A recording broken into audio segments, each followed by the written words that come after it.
ఆమ్ ఆద్మీ పార్టీకి అసెంబ్లీ ఎన్నికల వేళ ఢిల్లీలో పెద్ద ఎదురుదెబ్బ తగిలింది. మంత్రి కైలాష్ గెహ్లాట్ పార్టీకి రాజీనామా చేశారు. ఎన్నికల హామీలను నెరవేర్చడంలో ఆప్ విఫలమైందని ఆయన విమర్శించారు. అయితే ఈడీ, సిబిఐ భయంతోనే కైలాష్ గెహ్లాట్ పార్టీకి రాజీనామా చేశారని ఆప్ నేతలు కౌంటర్ ఇచ్చారు.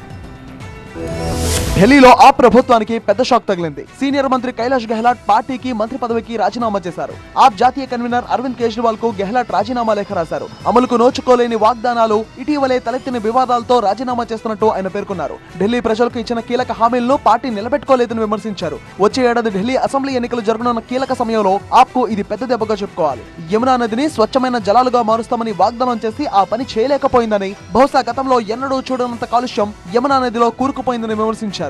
కేజ్రీవాల్ అధికార బంగ్లా శీష్ మహల్ చుట్టూ వివాదం ముసురుకోవడాన్ని గెహ్లాట్ విమర్శించారు. ఢిల్లీ ప్రభుత్వం, కేంద్ర ప్రభుత్వం మధ్య ఘర్షణలను కూడా గెహ్లాట్ తప్పుబట్టారు. దీనివల్ల రాజధాని ప్రగతి కుంటుపడిందన్నారు. ప్రజల హక్కుల కోసం పోరాటానికి బదులు సొంత రాజకీయ ఎజెండా కోసం ఆప్ పోరాటం సాగిస్తుందనేది కాదనలేని వాస్తవమని, ఇది చాలా బాధాకరమని అన్నారు. ఇందువల్ల ఢిల్లీ ప్రజలకు కనీస సేవలు కూడా అందించలేకున్నారని విమర్శించారు. కేంద్రంతో పోరాటానికే రాష్ట్ర ప్రభుత్వం అత్యధిక సమయాన్ని కేటాయించుకుంటూ పోతే దేశ రాజధాని నిజమైన ప్రగతి అసాధ్యమని పేర్కొన్నారు. కైలాష్ గెహ్లాట్ పై ఈడీ, సిబిఐ దాడులు జరిగాయని, అరెస్టు భయంతో ఆయన పార్టీని వీడారని ఆప్ నేతలు విమర్శించారు.